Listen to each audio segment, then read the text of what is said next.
the Oklahoman newsroom, this is an OSU update. I'm Jenny Carlson here in studio with OSU beat writer Scott Wright. Scott, Boise comes to town. Everybody's aware of this big non-conference matchup for the Cowboys. On Saturday, it's a 2:30 start up in Stillwater. And interesting the way the first two games went for the offense. You saw a ton of run game in the opener. Saw a lot more pass game in the second game. And we saw a lot of Tylan Wallace and Tyron Johnson, who I will mess up their names at some point this year, but not just now. Those two guys on the outside, they were part of this offense a year ago, but not as much as they were and as they probably need to be, right? Yeah, absolutely. You know, you look at last year and you had Tyron Johnson was the guy that everybody was excited about outside of the program. Thought he was going to be this this great playmaker that was going to jump in and fight his way into that lineup.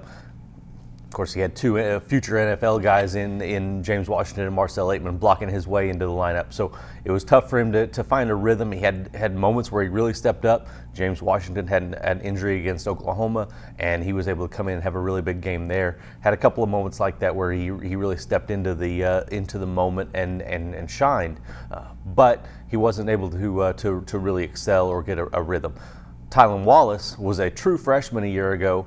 All these receivers in front of him, and Oklahoma State and Mike Gundy still decide to use him as a true freshman, which says a whole lot about what they thought about the talent of this kid. So now you look at him as a sophomore. That experience last year really paid off.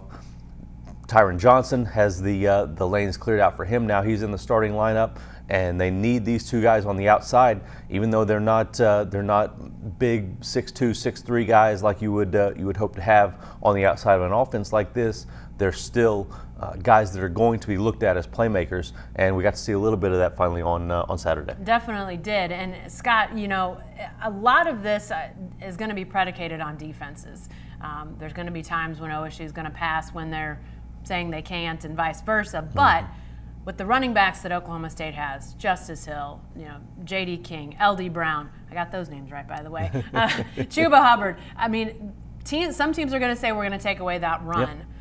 That puts a lot of emphasis on these guys. Are they ready? Are they ready for their close-up? Are the Ties ready for their close-up out there? That's what it's time to find out. I think you're definitely going to see Boise try to be physical up front, try to stop the run, and it could come down to a point where Tylan and Tyron need to go make plays on the outside just to loosen things up a little bit, give the offense a little bit more room to work inside.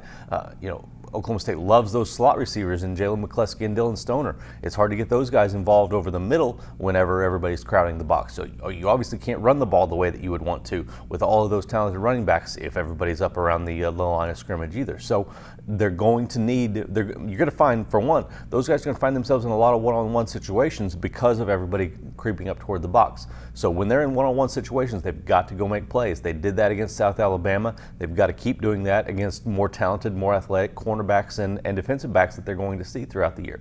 So they're going to be a crucial part of this offense, even at times when maybe they're not even putting up big numbers. Just becoming a threat out there on the edges is going to create space for other guys to make plays. Hey, you mentioned those one-on-one times, competitive catches, I think is how that wide receiver group often terms it. Is that maybe one of the lasting legacies of James Washington, of Marcell Aitman, that they've passed on to those guys? Are we starting to sense maybe that a little bit?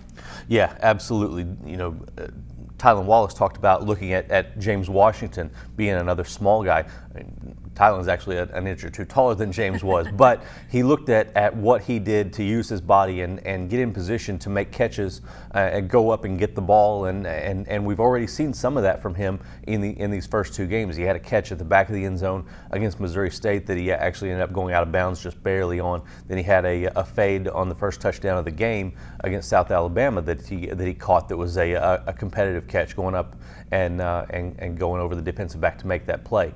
Tyron Johnson is very athletic and can go and do those things as well. So those guys are going to be in those situations. You right now at this point with Patrick McCoffman sidelined by an ACL injury, Elsie Greenwood has been slow to get going this season. Just didn't play against Missouri State. Got on the field a little bit against South Alabama. You don't have those big receiving threats. Maybe Jelani Woods from the Cowboy back position can become one of those guys, but you don't have those big tall guys to go make plays. So these athletic outside guys guys are going to have to be those guys that can go get the ball in a jump ball situation. All right, we'll see if that happens on Saturday. Again, 2:30 start against Boise. Cowboys and Broncos on ESPN if you're not headed up to Stillwater. Be sure to stay with the best coverage team anywhere at newsok.com and every day in the Oklahoman.